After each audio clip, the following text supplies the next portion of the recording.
नमस्कार दोस्तों। कहानियों की श्रृंखला में आज सुनेंगे मैत्रेयी पुष्पा जी की कहानी फैसला।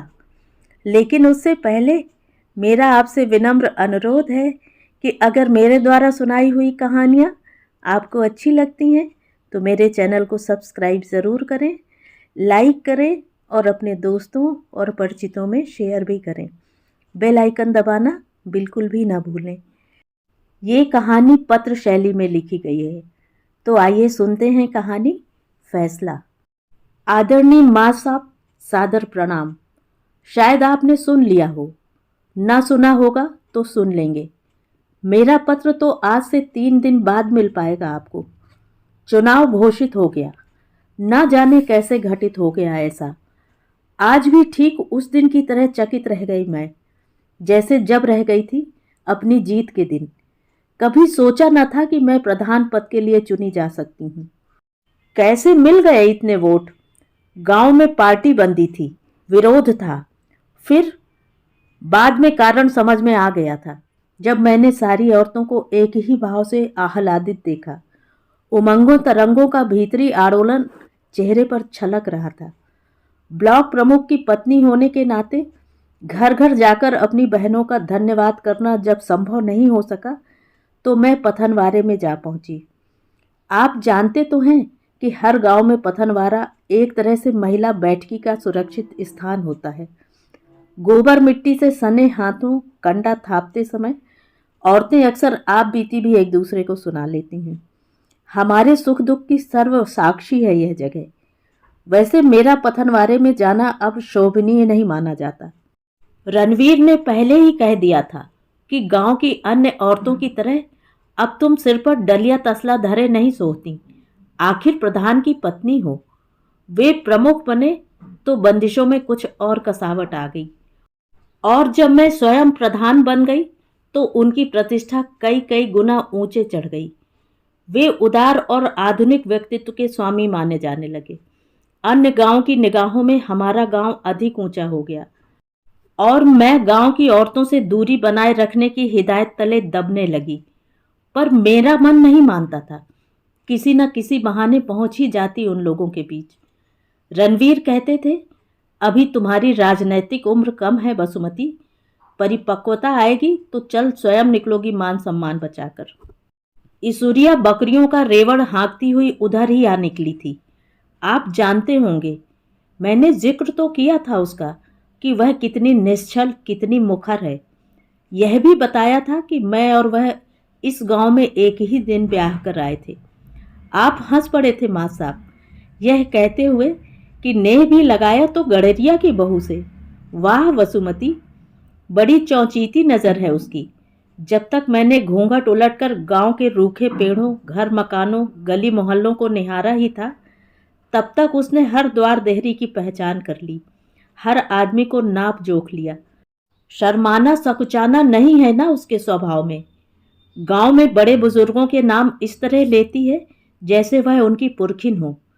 ऊंच नीच, नाते रिश्ते, जात कुजात के आडंबरों से सर्वथा मुक्त है। वह खड़ी खड़ी आवाज मारने लगी, ओ बसुमतिया, रन्ना की, रणवीर की दुल्हन, ओ पिरमुखनी। सब हंस पड़ी। बोली, बसुमती, लो आ गई सबकी अम्मा दादी, टेर रही हैं तुम्हें, हुंकारा दो प्रधान जी। वह हाथ में पकड़ी पतली संटी फटकारती बकरियों को पिछियाती हुई हमारे पास ही आ गई। झमक कर बोली, प्रधान हो गई अब तो, चलो सुख हो गया। किसी ने खास ध्यान नहीं दिया। संटी उठाकर जोर से बोलने लगी, ए सब जनी सुनो, सुन लो कान खोल के। बरोबरी का जमाना आ गया। अब ठठरी बंधे मर्द मारा कूटी करें, गारी गरौज दें, मायके ना भेजें, पीहर से रुपया पैसा मंगवावें। क्या कहते हैं कि दायजे के पीछे सतावें तो बैन सीधी चली आना बसुमती के ढिंग। लिखवा देना कागज, करवा देना नठुओं को जेहल। ओ बसुमतिया, तू रणवीरा की तरह अन्याय तो नहीं करेगी? कागज दाब तो नहीं लेगी? सलिगा ने हमारे हाथ पांव तोड़े तो हमने लीलो के लड़का से तुरंत कागज लिखवाया था कि सरकार दरबार हमारी गुहार सुने। रणवीर को हमने खुद पकड़ाया था जाकर। उन दिनों सलीगा हल हल कांपने लगा था। हाथ तो क्या, उल्टी सीधी जुबान तक नहीं बोल पाया कई दिनों तक। हमारे जाने रन्ना ने कागज दाब लिया। सलीगा शेर बन के चढ़ाया छाती पर। बोला, जेहल करा रही थी हमारी हत्यारी। हमने भी सोच ली है कि चाहे 2 बकरियां बेचनी पड़े, पर तेरे कागज की ऐसी तैसी। संटी फेंककर ऐश्वर्या ने अपनी बाहें फैला दी, सलूका उघाड़ दिया। गहरी खरोंचों और घावों को देखकर सखियों के होंठ उदास हो गए। खिलते चेहरों पर पाला पड़ गया। मां साहब हंसी दिल्लगी ठिठुर कर ठूंठ हो गई। गोपी ने हंसने का उपक्रम किया। मुस्कुराने का अभिनय करती हुई बोली, क्या बक रही है तू?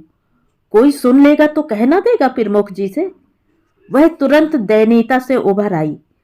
सुन ले, सुनाने के लिए ही कह रहे हैं हम। रणवीर एक दिन चाखी पीसेगा, रोटी थापेगा और हमारी वसुमती कागज लिखेगी, हुक्म चलाएगी, राज करेगी। है ना वसुमती?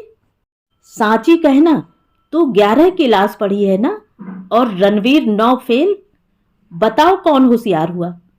अब दिन गए कि जनी गूंगी बहरी छिरिया बकरिया की नाई हंकती रहे। बरोबरी का जमाना ठहरा। प्रधान बन गई ना वसुमती। इंदिरा गांधी का राज है। बोलो इंदिरा गांधी की जय। गोपी डांटने लगी, सिर्रिन, इंदिरा गांधी तो कब की मर चुकी। राजीव गांधी का राज है। मर गई? चलो तो भी क्या हुआ? मतारी बेटा में कोई भेद होता है सो? एक ही बात ठहरी। क्यों जी, झल्लूस कब निकलेगा? उसे सहसा याद हो पड़ा। रन्ना प्रधान बना था तब कैसी रौनक लगी थी। माला पहराई थी, झंडा लेकर चले थे लोग। रन्ना ने तो कंधा कंधा चढ़ के परिक्रमा की थी गांव की। सरूपी ने उसे फिर समझाया। ओ बौड़म, रन्ना रन्ना करे जा रही है। प्रमुख जी सबसे पहले तेरी जहल कराएंगे। उसने लापरवाही से सिर झटका। लो, सुन लो सरूपिया की बातें। रन्ना क्या, तेरा ससुर गजराज भी नहीं कर सकता हमारी जहल। तेरा जेठ पन्ना भी नहीं कर सकता। है ना वसुमती? झुंड में से कोई बोल पड़ी। काहे को मुंह लगती हो इस तरह पताल के? ओ ईसुरिया, तेरी छिरियां वे निकल गईं खेत में। ओ मोरी दैया, वह संटी फटकारती दौड़ने लगी। सवेरे की घाम रसोई के ओटले पर रही होगी। चूल्हा जलाकर मैंने तवा रखा ही था। हाथ आटे में सने थे। कोई छाया सी द्वार पर दिखी। सही अनुमान लगाती तब तक तो आवाज आने लगी। ओ बसुमती, बसुमतिया। इसूरिया थी। पंचायती चौतरे पर दुर्गा बैठा है, पन्ना देख रहा है। तेरी सौ बसमती, सारे पंच तेरी प्रतीक्षा में। वह खुशी से खिल रही थी।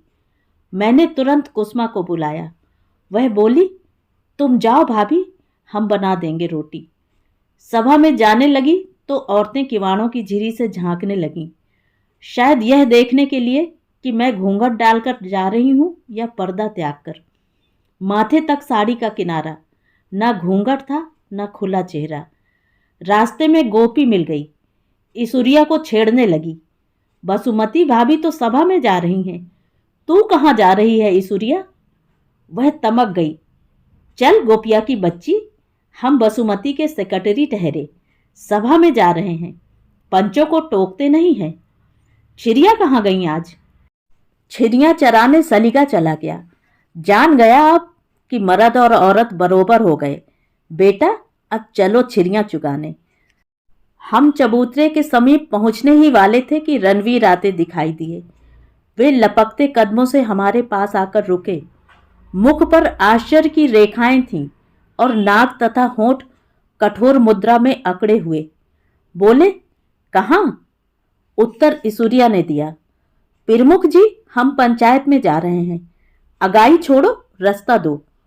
उसके कहे वाक्यों को सुनकर वे मुझसे मुखातिब हुए। घर चलो तुम। ईसुरिया मुंह बाए खड़ी रह गई। कुछ ही क्षणों में संभल कर बोली, टोका टाकी न करो प्रमुख जी, चलने दो हमें। रणवीर की त्योरियां झुलस आईं। सुन नहीं रही बसुमती तुम? उनकी आग्नेय दृष्टि मेरे पांव को जलाने लगी। उमंग गतिहीन हो गई। ईश्वरिया अड़ी खड़ी थी। उसकी ओर मैंने समझदार संकेत किया कि लौट चलने में ही मंगल है। उसने मुझे विचित्र भाव से घूरा और विवश भाव से मेरे पीछे पीछे खिंचड़ आई। लौटकर मैं बर्तन समेटने लगी। कुसुमा के अनकहे प्रश्नों का उत्तर मेरे पास नहीं था। घुटन ज्यों की त्यों ठहरी हुई थी सीने में। ईश्वरिया आंगन में बैठी बड़बड़ा रही थी। लो, हद हो गई कि नहीं? हौदा पर तो वसुमती और राज करे रणवीर। अरे अपनी पिरमुखी संभारे, पिरधानी से अभी ने क्या मतलब? कुसुमा से नहीं रहा गया। मतलब कैसे नहीं है? राम किशुन कुम्हार से रुपया वसूल करने हैं। वनी सिंह को वचन दे रखा होगा। भाभी जाती तो क्या मालूम उल्टा हो जाता फैसला। बेचारे राम किशुन ने छान छप्पर के कारण अपना बैल बेच डाला था कि बिना छत के कैसे रहे चौड़े में। बनी सिंह राक्षत पहले तो बैल खरीद ले गया और खलिहान उठाते ही आ गया लौटाने। कहता है यह मरघिल्ला बैल उसे नहीं चाहिए, लौटाओ रुपया। अब कहां से आवे रुपया? छान बेच दे क्या? छान बिकती है क्या? कौन करे न्याय? रणवीर तो गरीब को ही मारेंगे। तुम चली जाती तो बच जाता कुम्हार का। ईश्वरिया भारी कदमों से लौट गई अपने घर। मां साहब मेरी आत्मा में किरचें चुभती रह गईं। लौटकर रणवीर ने खूब समझाया था। पंचायती चबूतरे पर बैठती तुम शोभा देती हो, लाज लिहाज मत उतारो। कुल परंपरा का ख्याल भी नहीं रहा तुम्हें। औरत की गरिमा आड़ मर्यादा से ही है। फिर तुम क्या जानो गांव में कैसे कैसे धूर्त हैं। उस दिन के बाद पंचायती चबूतरे से प्रधान की टेर निरंतर उठती रही। लोग जानते थे कि रणवीर इस बात को पसंद नहीं करते, फिर भी बुलाने चले आते। मैं ही पस्त हिम्मत थी या कि पति की प्रतिच्छाया मेरे भीतर निवास करती थी। देहरी उलांघते ही कोई बरजने लगता। हम हैं तो सही, अब तक भी तो करते रहे हैं। तुम्हें क्या जरूरत है बाहर आने की? उत्तर में मन उफनता। आक्रोश के सवाल की सीमा तक होंठ खुलते, मगर पत्नी होने के नाते सब कुछ सिराने लगता। दूध के झाग सा बैठ जाता विरोध। मां साहब, मैंने कितने दिनों तक सोचा था कि दस्तखत नहीं करूंगी, करने दो मनमानी। रणवीर रजिस्टर लिए चारपाई पर बैठे थे। मैं कामों में उलझी थी। सवेरे का समय वैसे भी खाने पीने से लेकर दूध घी की सार संभार में निकल जाता है, ऊपर से मईदारों का कलेऊ पानी। वे आवाज दे चुके थे शायद कई बार, मैं फिर भी खाली नहीं हुई। सुनो, मैं लिखत पढ़त कब का निपटा चुका। तुम्हें दस्तखत करने का समय नहीं? मैं नहीं पहुंची। वे झल्ला उठे। कब तक बैठा रहूं? ब्लॉक पहुंचना है मुझे। 1 हफ्ते से घुमा रही हो। धोती के पल्ले से हाथ पहुंचती पहुंच गई मैं। उनके निकट जा खड़ी हुई। लो करो दस्तखत। उन्होंने खुला पेन पकड़ा दिया। तुम सोच क्या रही हो? अभी तक तो 20 बार कर चुकी होती। मैंने खुला पेन बंद कर दिया। आंखों में सवाल का जंगल उगाया। भटकती रही मैं। क्या रणवीर उबार नहीं सकते मुझे? आसपास से नुकीले कांटे यूं ही छेदते रहेंगे। रणवीर इसी तरह चले होंगे अपने प्रधान काल में या किसी दूसरी तरह? पूछना तो चाहिए ना, शायद कोई मार्ग। रणवीर? वे मुख खोले देखते रहे। मजूर आए थे मेरे पास। कहते थे कि अभी तक 11 पत्थरों की ढुलाई की मजदूरी। गांव की औरतें ताना देती हैं कि भली हुई तुम प्रधान, अपने द्वारे पर ही पक्का खरंजा करा लिया, अपनी गली ही पत्थरों से जड़ ली। हमसे क्या बैर था बहन कि कीचड़ में ही छोड़ दिए। बच्चों को स्कूल भेजते डर लगता है। छत आज गिरी कि कल। आपके अलावा कौन सुधरवा सकता है उसे? कौन कहेगा कि यह पिरमुख का गांव है? गड्ढों में पानी, पानी में मच्छर, कूड़ा कचरा, घर घर जूड़ी ताप। कुछ दवा दारू होती गड्ढों की पुराई जैसे लालपुर में। कुछ भी तो नहीं हुआ जवाहर रोजगार योजना के पैसे से। रणवीर की आंखें फैलती चली गईं। दृष्टि धीरे धीरे खौलने लगी। उनके चक्षुओं से जैसे अग्निबाण बरसने लगे कि मैं खड़ी खड़ी भस्म होने लगी। मां साहब, मेरे बोल तपते तवे पर पड़े छींटों की तरह जलने लगे। गांव की औरतें कह रही थीं या तुम? ये गांव की औरतें कब से बोलने लगीं? प्रधान के कर्तव्य और अधिकार वाली पुस्तिका रटी है क्या? तुम प्रधान हो कि एमएलए? उनके चेहरे को विद्रूप हंसी ने ढांप लिया।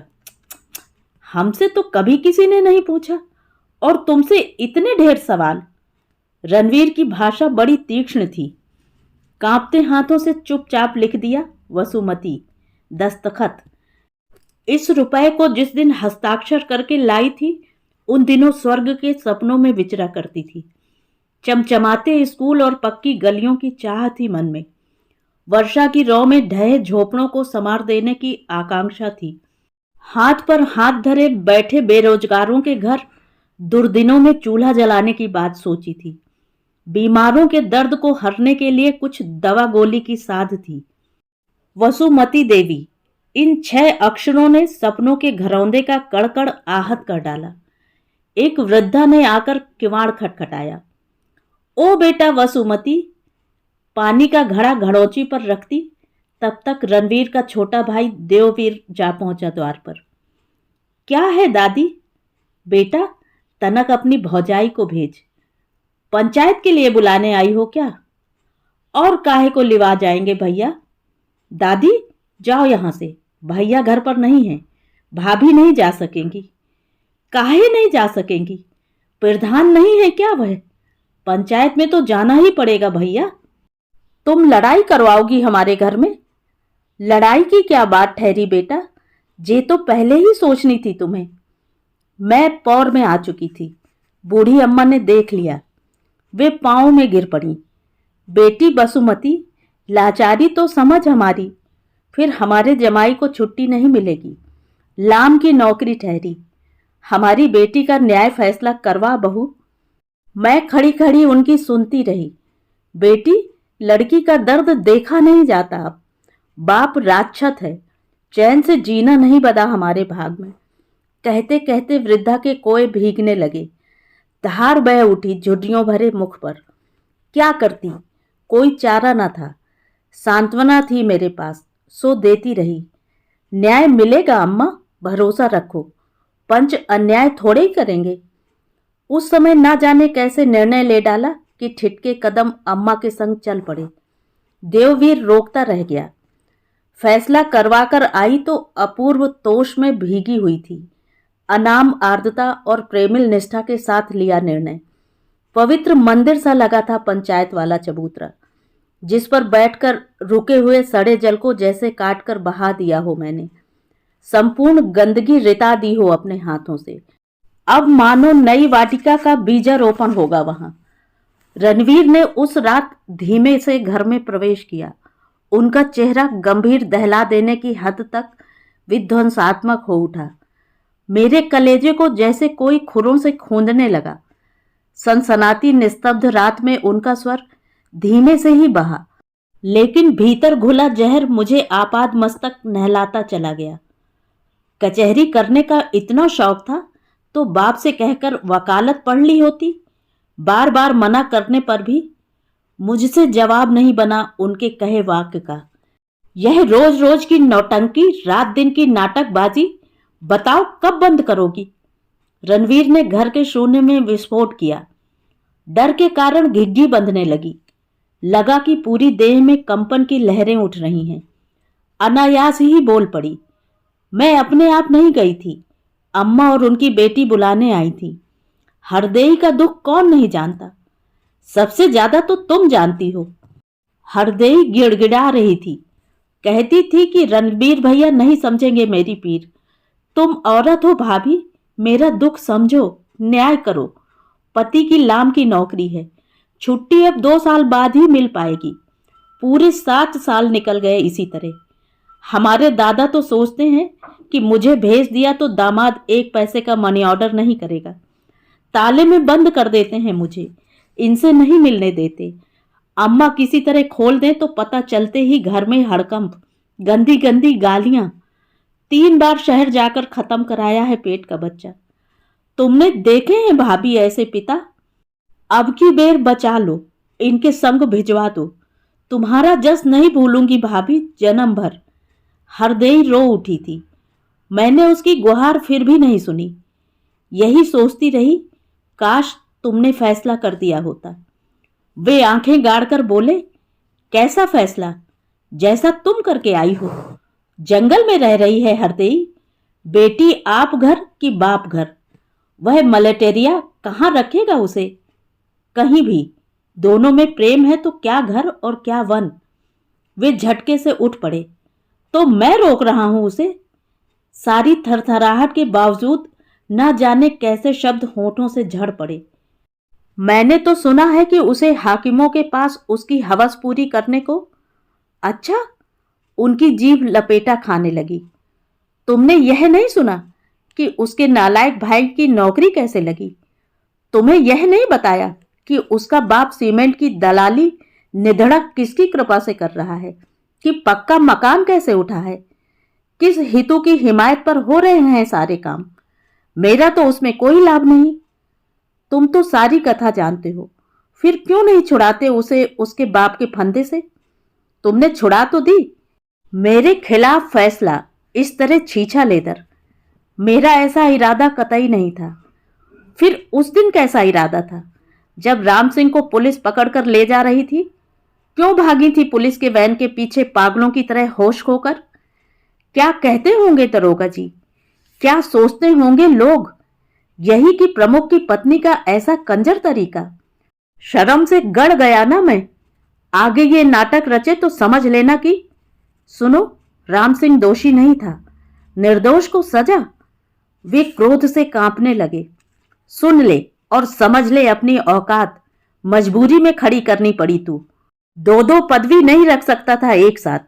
सोचा था पत्नी से अधिक भरोसेमंद कौन? उनके चेहरे पर भरोसेमंद शब्द कहते हुए जहरीली हंसी उतर आई, जो मेरे कलेजे में धार करती चली गई। वह पूस की ठंडी रात थी, शीला की तरह जमा देने वाली शीत। मैं बाहर ही बैठी रही, ठिठुरन से मुख घुटनों में गाड़ लिया। हाथ पांव सुन्न होने लगे थे। मन बड़ा अस्थिर था। लगा कि इसी समय यह घर, यह गांव, यह धरती आसमान त्याग जाऊं, कहीं चली जाऊं। आधी रात निकल गई होगी। उसी धुंध में लगा कि परछाई निकट को सरकती चली आ रही है। पैछर पर चेहरा उठाकर देखा, रणवीर थे। वे समीप आ बैठे, सिर पर हाथ फेरते हुए मनुहार करने लगे। चलो भीतर सो चलकर, ठंड बहुत है, कहा मानो। धोती झाड़ती हुई मैं बुत की तरह उठ बैठी, अकड़ी हुई सी। न विरोध करने की इच्छा हुई, न उलाहना देने की आत्मीयता जागी। अरागात्मक भावना के चलते अपने आप को ढकेलती रही कमरे के भीतर। वे समझाते रहे, पति पत्नी में कोई अंतर होता है? पगली, एक दूसरे के लिए ही जीते मरते हैं। गांव वालों को लेकर विरथा अपने मन में क्लेश पाल बैठी। हमसे जलते हैं सब।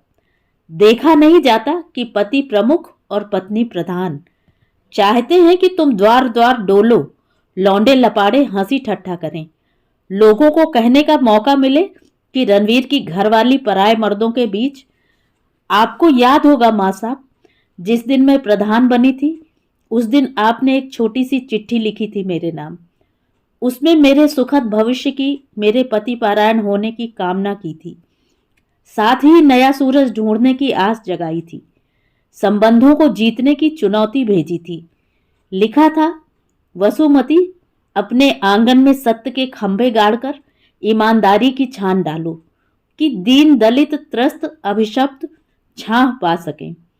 यह कहां तक संभव हो पाता है आप भी जानते होंगे, लेकिन आपकी उस लिखावट ने मुझे विचलित अवश्य कर दिया।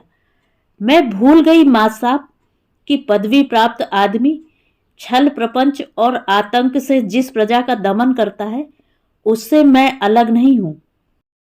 काश मैं ईश्वरिया होती, आड़ मर्यादा की दीवारों के बाहर मुक्त आकाश तले, कुलीन कही जाने वाली थोथी परंपराओं के भरम से परे। काश रणवीर के पास आभिजात्य की तुरप चाल न होती, तो परों को बींधता हुआ यह पिंजरा मैं साथ ही उड़ा ले जाती। भोर होने लगी थी शायद।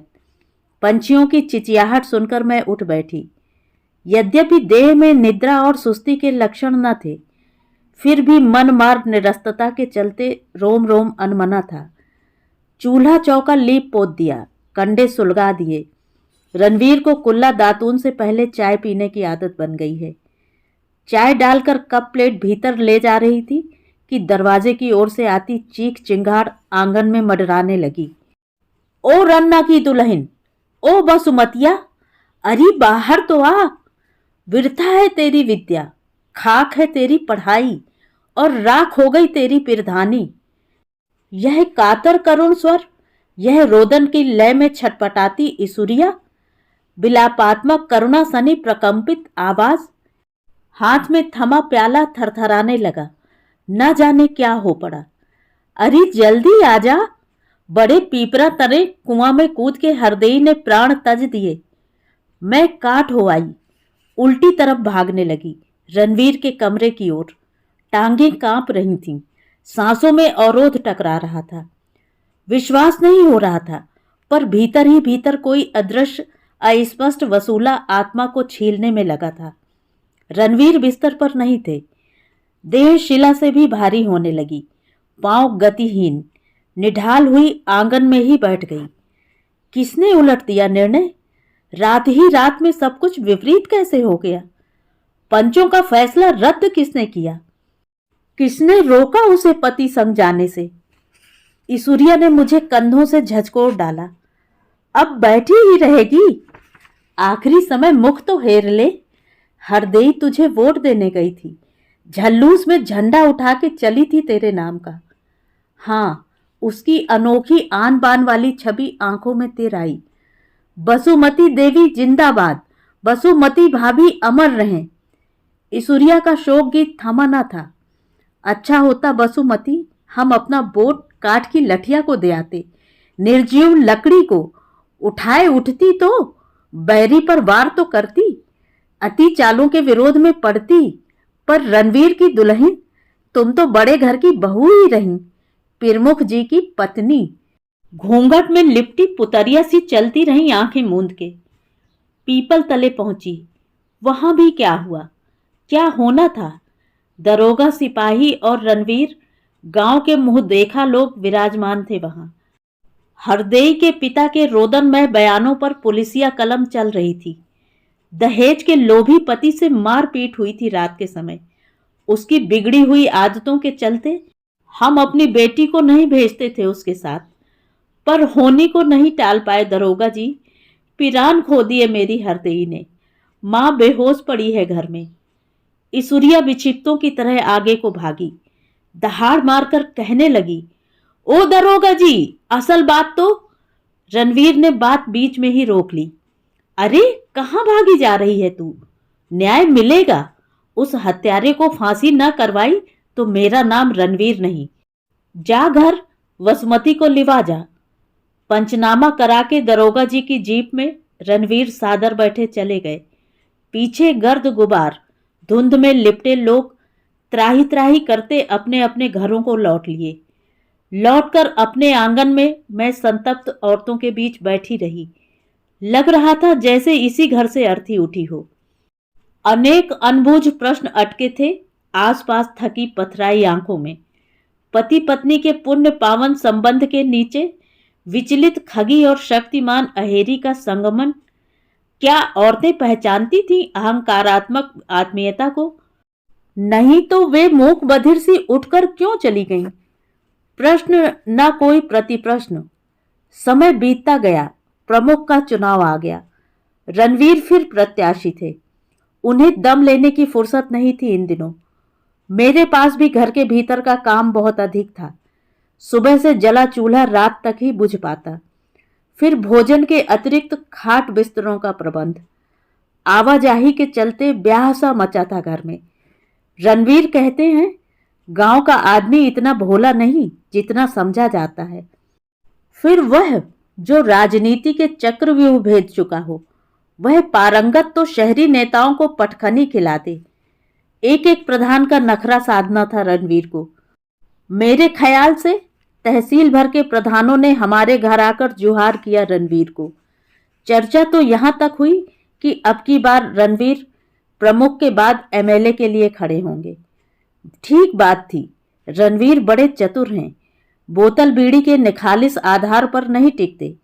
दुआ सलाम में तो कतई भरोसा नहीं है उनका। आफत विपद में काम आने वाले आदमी ठहरे। दरियापुर वाले इसीलिए उनसे बाहर नहीं हो सके। हालांकि विपक्ष में खड़ा प्रत्याशी उनका रिश्तेदार ठहरा। कारण था उनको ग्राह के फंदे से भगवान की तरह छुड़ा लाए थे रणवीर। नहीं तो बहू ने स्पष्ट बयान दिए थे कि 20,000 नकद दहेज के कारण जलाया है मुझे। बाप बेटा फांसी के फंदे पर लटक गए होते या फिर आजन्म कारावास। रणवीर की कृपा से ही तुर्रेदार साफे का गरूर बरकरार है। हवा इस तरह की चली कि 3 प्रत्याशी चुनाव के पहले ही घुटने टेक गए। मैदान में केवल एक बचा, वह भी लुहार का लड़का। नादान था शायद। रणवीर सुबह ही चले गए। मेरे लिए शाम को जीप भिजवा दी। घर का काम था कि सिमटने में ही ना आता था। बस किसी तरह पहुंच गई। वैसे ना भी जाती तो क्या अंतर पड़ता। मैंने तो यही कहा था रणवीर से। वे ही नहीं माने। कहने लगे लोग हंसेंगे कि प्रमुख जी की पत्नी प्रधान है और वोट देने नहीं आई। वोट डालकर लौट आई। रणवीर रात के समय लौटे थे। जीप की सर्च लाइट देखते ही गांव के लोग दरवाजे की ओर जुड़ आए। रणवीर सीधे बैठक में आ गए। वे बहुत थके हुए थे। माथे पर पसीने की बूंदें चुहचुहा रही थीं। पानी लेकर पास जा पहुंची। वे चुप थे। लोग उन्हें अस्वस्थ से देखकर इधर उधर हो गए। एकांत में माथे पर हाथ फेरा तो वे अधिक गंभीर हो उठे। चेहरा दयनीय हो आया। थोड़ी देर में ही वे रेत में पड़ी मछली से तड़पने लगे। समझने को कुछ शेष नहीं था मां साहब। मैं पराजय पर सांत्वना देने लगी। धीरज रखो, कोशिश करना तुम्हारा काम था। हार जीत तो लगी रहती है। दिलासा तो दे रही थी, लेकिन मेरा मन भी रुंध खुंद गया। कभी उनके हाथ सहलाती, कभी पांव दबाती। भीतर से कुंडी बंद कर ली। मां साहब, यह लिखने की बात नहीं है। पति को धीरज देने का हर संभव प्रयत्न किया था मैंने। मन से मन और देह से देह मिलाकर ताप हरना चाह रही थी उनका। वे एकालाप में डूबे थे। वे कौल, वे करार, वह गंगा जली उठाकर सौगंध खाना, सब भ्रम था वसुमती कि धोखा। उन्हीं अंतरंग क्षणों में बाहर बतियाता देववीर का स्वर मेरे कानों पर हावी हो गया। अगर एक वोट और होता तो भैया हारते नहीं, उस लुहरटा के बराबर आ जाते। एक वोट। विश्वास नहीं कर सकी मैं। सहसा मेरे भीतर सब कुछ डांवाडोल होने लगा। ओ मेरे अग्नि देवता, ओ सप्तपदी दिलाने वाले महापंडित, ओ मेरे जननी जनक और मां साहब, आप मेरे गुरुवर। आपने मुझे सुख दुख की सहभागिनी, अर्धांगिनी, सहचरी बनाकर रणवीर की पत्नी के रूप में विदा किया था। लेकिन मैं क्या करती। अपने भीतर की ईश्वरिया को नहीं मार सकी। क्षमा करना, आपकी वसुमती। तो ये थी कहानी। कहानी आपको कैसी लगी कमेंट करके ज़रूर बताएं।